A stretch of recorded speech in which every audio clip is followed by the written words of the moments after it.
There's a Kumahimo video running here in the background. How did that start? Let me make sure.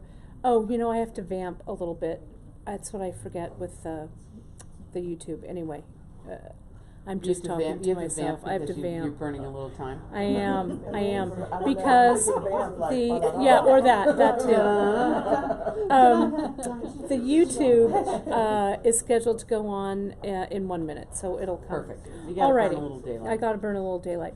So you guys, what we're gonna do now? We've got everybody. I'm gonna do a quick look. There's everybody around the table. There's everybody. Look, going around. Yes, there we all are. And there we are. Right there. Okay. So that was. Oh, I got myself a little seasick. I love the studio audience. I'm going to do it every time. What are you guys doing on Wednesday? Come back. We need a little applause. We do. So, Emily has been doing some cool wire wrapping, and so I wanted to share that demo with you. And then Jessica, if you watched the one earlier, Jessica successfully annealed all of her pieces. So I'll come back a little bit later, and we will do that demo. And I need some thumbs up. I'm hearing that some of you guys can't hear me. Can you hear me? Phyllis over on YouTube can't hear me. So I'd like some thumbs up to make sure that you can hear me over there. Phyllis, make sure that the sound on your device is all the way up, because I am right here and the microphone is right here. So I hope that you guys can hear me okay. Okay? So, all right, whoops. Let me try this again. There we go. This is what happens on Free Tip Friday, you guys, when I'm my own camera person. All right. Okay, great. Phyllis, you can hear me. Perf. I can hear you. You can hear me. I'm going to turn this camera around. There's Emily. So let's do it over there. There we are, Em. Hi, There's guys. a pesky fly in here. I know. So There's a fly bugging around. It's bugging around. It's going to make us crazy. Okay, there we go. Em. Kate. There you are. Here I am. So what are you gonna do? Who are you and what are you doing here? I'm Emily Miller. I'm trying to be Kate Reedford. I'm Emily Miller, and you're not. Yeah, that's what Kate's thinking in her head. So I thought it would be fun to make a little wire wrapped charm out of these spectacular green pearls that you are putting out for givesies. And I picked out some silver and some copper wire because, mixed metals is where it's at. And I made a head pin, and I decorated the bail of this little pendant with wrapped wire. And this is a project. Bring it a little closer to me, Em? This is a project that we did at the retreat last year. Oops, sorry, you guys. That was part of my class called the Craftsman Necklace. And I like working with wire, and I like decorating with wire, and I like texturing metal. And to me, this is kind of what that's all about, is taking something that's kind of simple, because this is really just a head pin with a wire wrap loop on top, and making it a little bit, upping the ante a little bit here, It's really cool. So it's kind of a fun project. You could make this into 2 earrings, do 2, you have a pair of earrings, right? Ear wire on there, and you're kind of good to go. If you did this in silver and gold, and you oxidized the silver, you'd have gold showing through the oxidized silver, which would be kind of pretty. Yeah, it'll be very pretty. If I do say so myself. And the piece, those pearls that you're holding, and actually turn a little bit towards me. There we go, so everybody can see it. Those were I think some of the fancy big ones that were in my last Kate, the El Dorado pearl mix. Oh my God, they're stunning. And I had a few left over. Yeah, they're stunning. I'll make sure there aren't any left when I leave. Okay, good one, Em.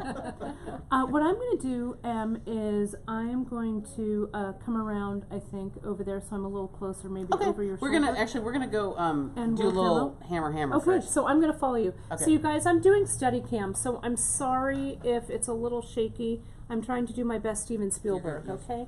So I'm trying real hard. So I've got this, and everybody is seeing what our broadcasts are like behind the scenes. There's no curtain up any longer anymore. The facade is gone. Yes, it's gone. So there's Emily's by the anvil. So what's really nice about having this studio space is that we have all of Kate's toys.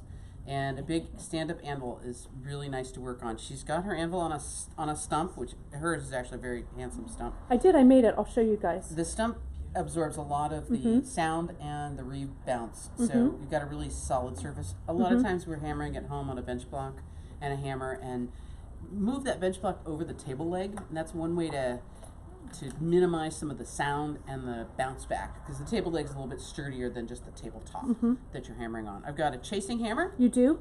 A pistol grip chasing hammer, so it's a very comfortable handle. Ball peen at one end, flat face on the other end. And I need to flatten out the end of my wire. I cut a piece of 20 gauge wire. And it's just regular, just 20, good old 20 gauge, right? This is about 4 inches long-ish. I didn't really pay much attention to the particular measurement. But I wanna squash out the end here. So I wanna flatten it out. And you can do it a couple of ways. You can do it with your chasing hammer. And this chasing hammer for this little bit of wire is kind of big. But I can hit my wire, and I'm pushing the metal away. You see how I'm pushing the hammer away from me a little bit? I'm going to try and get a little closer into. And I'm going to flip it over for my ball peen side to really just do a little bit more flattening. Since this wire is kind of small and the ball peen is also kind of small, they match up pretty nice. But can you hear how quiet that is compared to hammering on a bench block on a table? You're basically hitting a drum, you know, when you're doing that other thing. And a little word about this anvil and the anvil that I did. The anvil that I actually have here, it's a 55-pound anvil, and it's the one that I got from Harbor Freight. Yeah. Now, it's not a super expensive one, and you can see on the surface the head of that anvil. I've used and abused this sucker a lot. It's fine for this process. But perfect. for what I use and the stamping and stuff that I do, it's great. And so can you come in real close on this again? I want you to notice this is a plated wire. This is our para wire that we carry. The beauty of para wire is that the plating is durable enough that I can hammer on it and not have the plating just chip and plate off. Right. You can see there's copper at the end. I'm going to try and get a little closer in there. Bear with me here, you guys. I'm being a little crazy with the... There we go. You can maybe see the copper right at the very end, but the plating is intact on this metal. And I did a nice little bit of hammering on it. Not a ton, but a nice little bit of hammering, and it's not coming off. So when you go with a plated material, the disadvantage is always the plating can come off, whether that be just normal wear and tear or with hammering and manipulation. If you're not using a plated material, using gold filled or silver filled, that's not plated, it's a different process. So it's much more durable. And the thing that we love about Parawire is that it's US made, it's a US product, it's made over on the East Coast, and it's kind of... and that's part of the reason that this plating is so good. It's so good, You know, it's made here with the kind of controls and things that we have on it. So what are you going to do next, Em? So I'm going to go back to the table. All right, let me open up this thing. All right, let's I'll let follow you go Emily first. back, shall we? Why don't No, you you go go because I'm going to Okay. go on this Oh, side. you're gonna... Okay. So here we go. I'm going to put this right there. Nancy, I'm going to have you look at that. Look at how meta this is right here. Yes. There we go. I'm going to do this. There we go. I'm going to try and brace this and get a good. You can lean on my shoulder if you over want. Emily's shoulder, kind of I tight here. made a little spiral head pin out of that flattened metal.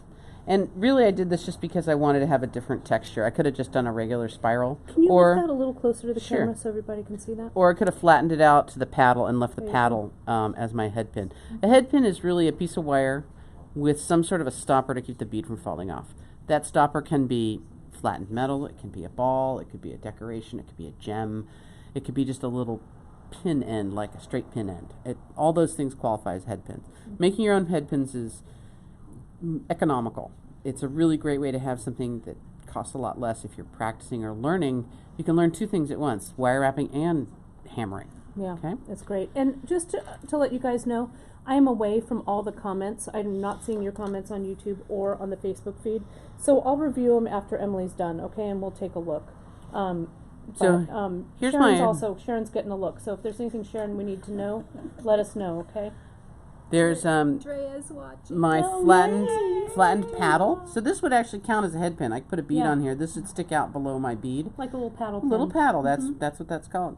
I'm going to actually take my round nose pliers. I'm going to grab a hold of the end. I'm going to roll it over.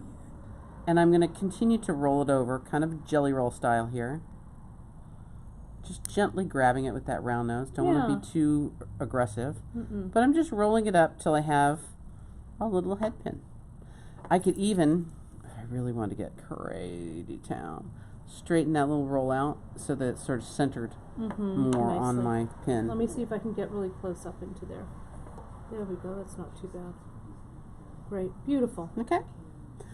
Next part is the hard part, right? Getting that bead on. That bead on. Oh man. Let me, sorry, let me get this. I was good enough before the show to actually check that my beads fit on my head pins. Yeah, sometimes we get it right. Right? High five. yeah, for preparation. Not like Free Tip Friday. Yeah. Sometimes we're a little fast and loose. You guys got to stick with us. You do. So I've got a piece of 26 gauge copper wire, and it's about 18 inches long at this point.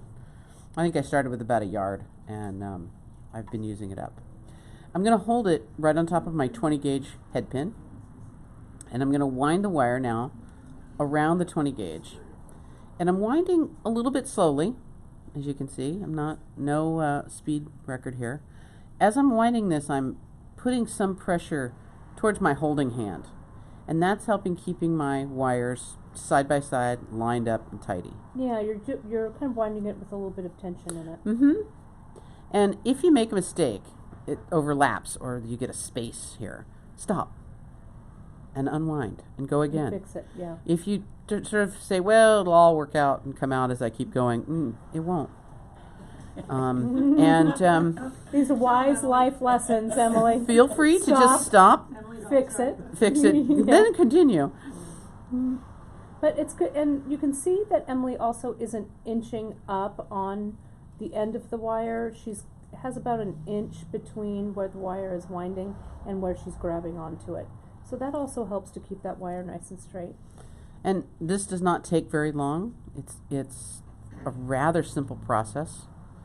And you like making these loops kind of big, which I think looks kind of nice. I do. I think we've talked a lot today about scale and contrast, and I think it's nice to have a little something that's a little unusual and in your work. And one way to do that, and one way to kind of set your stuff apart and make it look a little bit more like you or yours, is to pick something that is your unique style and go for it. So I've got about an inch.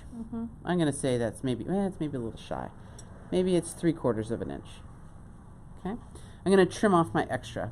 This is just like trimming off wire from wire wrapping. I'm going to trim flush, and I'm going to use my chain nose pliers to tuck that little end down with its brothers so they all hang out together. Okay, and the beauty of this is now that I go back to the beginning, this looks a little messy. I'm going to unwind it and trim it in exactly the same manner. There we go. No one knew. No one knew. No one knew And that you're I gonna was get right in there. gonna be able to do that, right? There we go. Looks gorgeous. Right, pretty. So now, I'd like to make a wrapped loop. I'm gonna start that with a right angle bend in the wire. And just like we have on our skill builders on beadshop.com, it's just the same thing, that wire wrap loop, except the wire wrap is going to be covered in that coil that you made, and the loop's going to be a little bigger. I'm going to bend my wire across the top of my chain nose plier. That gives me a nice crisp little corner to work with there. And I'm going to pick up a different tool than you might not have seen. We've got to get these in. I know. We need to have this or a rosary plier. Yeah. This is a long round nose plier. So my normal round nose plier is about half of that and much smaller. So much fatter at the base and actually bigger at the tip. You could use these as your general round nose. Yeah, I like the long round nose. But I like having that big size. I use it for ear wires and clasps and for this technique. And these are just the German, it's the old school kind of German tool. We love them. Yep. We really do need to add them. Lifetime quality kind of idea. So right now my wrapping is kind of far away from where I want it to be. I'm just going to slide that sucker right over there. Right? Easy. And I'm going to make a loop using my large round nose pliers. In this case, I'm just using the round nose plier as a mandrel. It's something to form the wire around. Gently. I don't want to grab this too firmly or I'm going to mess up my coils. So it's a gentle thing. I'll try and get a bug right? here. There we go. And another really good tool to have for this job is your nylon jawed pliers. These are a lifesaver. because this allows me to grasp hold of my coil without damaging it firmly enough that I can then proceed to wire wrap with this beefy 20 gauge wire. And I was wrapping a little cap on here as well, which is I'm another gonna try and get real close. Sorry, I'm technique. moving the That's camera right. a little bit. To just slow down on your tension, lighten up on your tension a little bit as you're wire wrapping, and then the cap kind of happens by itself, sort of naturally. Kimberly wants to know the size of the large wire. 20 gauge. 20, Kim Crawford. 20. There we go. But you could go a little bit thinner if you wanted, or you could even go a little bit thicker, but you need to make sure that whatever the wire is, your base wire is, that it goes through the pearl. Right. So another thought about this would be, what if I was going to make earrings with this? How would I possibly make them the same? So when I do wire wrapping for earrings, I'd like to do it on the I call it the assembly line. So first I would make 2 head pins. I'd put a bead on each one. Then I would make the coils on each wire, and I would measure them so that they were the same. So I'd do 2 of those. Then I would make the loops, and I might mark my plier so that using a Sharpie marker on the jaws where that wrap's happening means that I'm going to have a better chance of coming real close with those shapes to one another. And then I would make the loop, compare them to one another, and then finally do that wrap. So kind of progressing along at the same time also gives you the advantage that you're finished with the pair at the same moment. You don't get the one sock The syndrome, second sock syndrome Which, where you I have just one knitted sock just sitting there, never going to taunting happen. me. Yeah, Yep. never going to It's happen. gonna That be a second sock one's never puppet. going to happen. That's it. So making this as a pendant is fairly easy. I don't have to match it to anything. But if I was going to make earrings out of this, and this is a great design for an earring. There's a lot more going on here than just a head pin and a loop and a wrap, right? But really not that much more going on. It was a modicum more work, but not very much more. Right? I'm going to have you lay down the ones that you've done. Okay, I've and done we're gonna- several because they vary a little bit, But we're going to take a look at those real quick. right? They're really a pretty, and you could do this, of course, it doesn't have to be a pearl. You guys could use anything you'd like. But they really are looking great. They're Yeah, awesome. they're kind of fun, huh? Really fun. Well, I'm going to turn this camera around Okay. kind of slowly so I don't make everyone seasick. Let me sit up and There we are. straighten out my There collar. we are. Here we are. Let me get this hair out of my way. You don't understand how hard this is to look at yourself right there right and there. then go. Toe minute. Whoops, there's you. There we are. There we are. Hi, look, I look great. There we Hi. are. Here we are. So, Sharon, suck was up my there any chin. other? Yeah, no, you're so cute. You're so cute. Any other questions I need to look at? Should I Mom's say? on. Let's see. Oh, there's my mama, dear mama. Hi, Gwen. There we go. Hope you feel better with your foot. Yeah, Worried about you. Pearl with white mixed metal really enhances Yeah. them. Enhances them. Yes. Yes. That would be pretty with gold and copper together also. It Would would be look really great. interesting. I guess I said Drea's. Yeah. Oh, Drea. Drea. Drea. It's Drea. Yes. Drea. Sorry. Yes. It's no, it's okay. It's okay. I was thinking of it as Andrea. Yeah, Andrea. Well, my darling. Oh, Hi, yay! Faye. Everybody's here. Look, and so I'm going to turn this around so you guys can see all of us, all y'all. There we all are. Look how cute we are. Yeah. We're there. There we are. Adorable. There's me. It's so great. So we're going to have another snack, set up another demo, and we'll talk a little bit more about stamping or something fun like that. So we'll be back with more live from Open Studio from beadshop.com. Thanks, you guys, for coming along on this ride. We really appreciate it. Is someone giving me bunny ears? All right. There we go. All right. See you guys soon.